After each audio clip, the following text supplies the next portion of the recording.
और अब मौसम की बात करते हैं, जो अलग अलग इलाकों में अलग अलग रंग दिखा रहा है।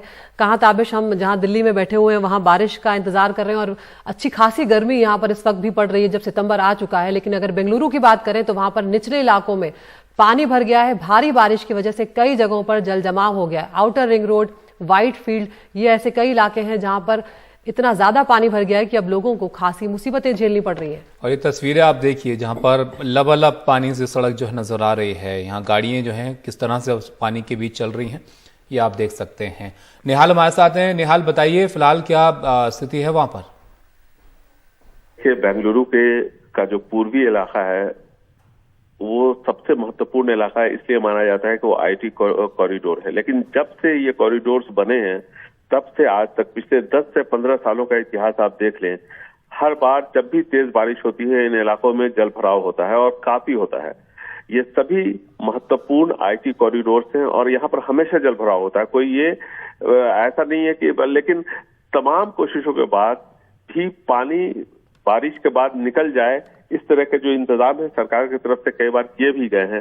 लेकिन इसके बावजूद इंक्रोचमेंट इतनी बड़े पैमाने पर होता है, यहाँ पर जो रिहायशी घर बनते हैं उसकी वजह से ये जल जमाव की समस्या अपनी जगह पर बनी रहती है। सरकार बाद में इंक्रोचमेंट को हटाती तो है जो कि पानी निकलने के रास्तों पर बने हुए हैं, लेकिन सवाल ये उठता है कि जिन अधिकारियों की मिली भगत से इस तरह के इंक्रोचमेंट होते हैं उनके खिलाफ जब तक कार्रवाई नहीं होती है तब तक इस तरह के हालात रुक पाएंगे, ये कहना बहुत मुश्किल है।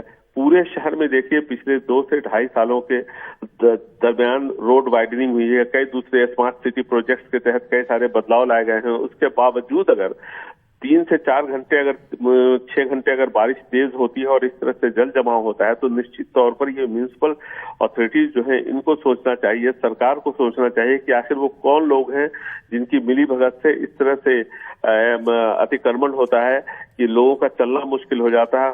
4 से 6 घंटे बारिश होती है, जल जमाव होता है, फिर उसको निकालने के लिए कवायद की जाती है।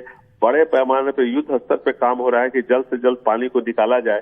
तो ये सारी चीजें, ये सारी कोशिशें हो रही हैं, लेकिन सवाल ये उठता है कि आखिर ये कब तक ऐसे चलता रहेगा। आपको याद होगा तकरीबन 5-6 साल पहले जब यहाँ पर एक बार और ऐसे ही हालात बहुत बड़े पैमाने पर पैदा हुए थे और तब सरकार ने कुछ सरकारी अधिकारियों के खिलाफ भी कार्रवाई की थी और बहुत सारे मकानों को तोड़ा था, खास करके जहां से पानी निकलने के रास्ते पर जो अतिक्रमण हुआ था उसको हटाया गया था।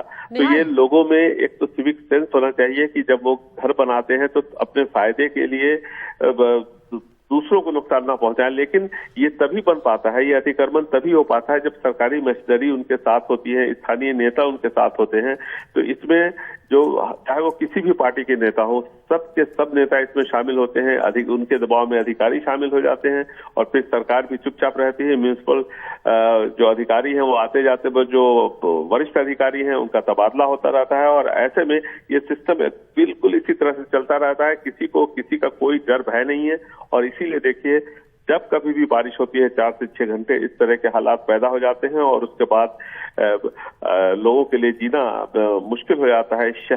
वो शहर जो साफ सफाई के लिए जाना जाता है, आप इस शहर के दूसरे हिस्सों को देखें, वहां पर भी कई बार कोशिश हुई लेकिन लोगों की तरफ से, नागरिकों की तरफ से पहल की गई और उसके बाद इस बात को सुनिश्चित किया गया कि अतिक्रमण जो है वो कोई ना करे। लेकिन जब तक सरकार सख्त कदम नहीं उठाएगी ऐसे अधिकारियों के खिलाफ जो अतिक्रमण को बढ़ावा देते हैं और उन लोगों के खिलाफ जो जानबूझ करके रिश्वतखोरी का सहारा लेकर के अतिक्रमण करते हैं, तो दोनों को ही खिलाफ कार्रवाई होनी चाहिए। लेकिन इसके लिए सरकार में इच्छा शक्ति होनी चाहिए।